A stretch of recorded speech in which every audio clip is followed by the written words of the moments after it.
નમસ્તે અને હેલો આપ સૌને. હું છું ગાયત્રી. આપ જોઈ રહ્યા છો હેડલાઇન્સ વિથ ગાયત્રી. ચાલો જોઈએ ક્વિક ન્યૂઝ આજના.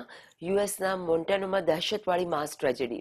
બિલિંગ્સના એક ઘરમાં અંધાધૂંધ ફાયરિંગ અને આગ લાગવાથી બાળકો સહિત ઓછામાં ઓછા 8 લોકોના દર્દનાક મોત થયા છે. ઇન્ફ્લુએન્સર બ્રધર્સ એન્ડ્રયુ અને ટ્રિસ્ટન ટેડ પર કોર્ટમાં ચોંકાવનારો ખુલાસો.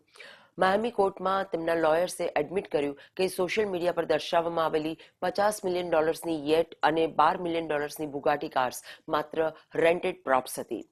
ન્યૂજર્સી કાર ચેઝમાં ટ્રેજિક એક્સિડન્ટ. સ્ટોલન જી વેગનમાં જોય રાઇડિંગ કરી રહેલા ટીનેજર્સે 67 years old hairstylist Alyssa Stillwell અને તેમના પાર્ટનરની કારને ટક્કર મારી, જેમાં બંનેના જીવ ગયા. બ્રુકલિનમાં રૂથલેસ સ્ટ્રીટ શૂટઆઉટનો અક્યુઝડ અરેસ્ટ. ગ્રીનવુડ સિમેટ્રી પાસે ફાયરિંગ કરીને ડાઉન સિન્ડ્રોમ મહિલાના સર્વિસ ડોગને ગોળી મારનાર 29 વર્ષના એડ્રિયન બેનિટેઝને પોલીસે પકડ્યો. યુએસ કેનેડા ટ્રેડ વોરમાં વધ્યો તણાવ.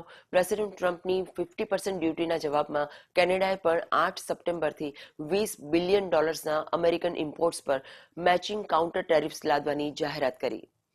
પેન્સિલ્વેનિયામાં મિસઅન્ડરસ્ટેન્ડિંગ પછી fatal police firing.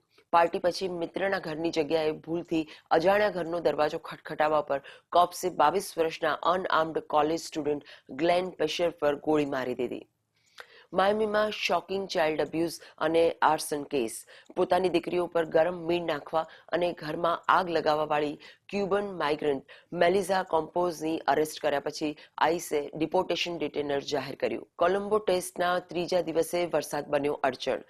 Sonal દિનુશાના unbeaten 85 રન્સની બદૌલત શ્રીલંકાએ 8 wickets પર 265 રન્સ બનાવ્યા, જ્યારે ભારત હજુ પણ 239 રન્સની મજબૂત લીડ જાળવી રાખ્યું છે.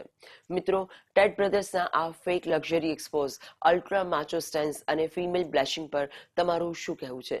શું ઇન્ફ્લુએન્સર્સ શું બોલે છે અને એક્ઝિબિટ કરે છે તેના ઉપર રેગ્યુલેશન્સ આવવા જોઈએ? કમેન્ટમાં જરૂરથી જણાવજો અને દેશ દુનિયાના દરેક મોટા સમાચાર માટે જોતા રહો હેડલાઇન્સ વિથ ગાયત્રી.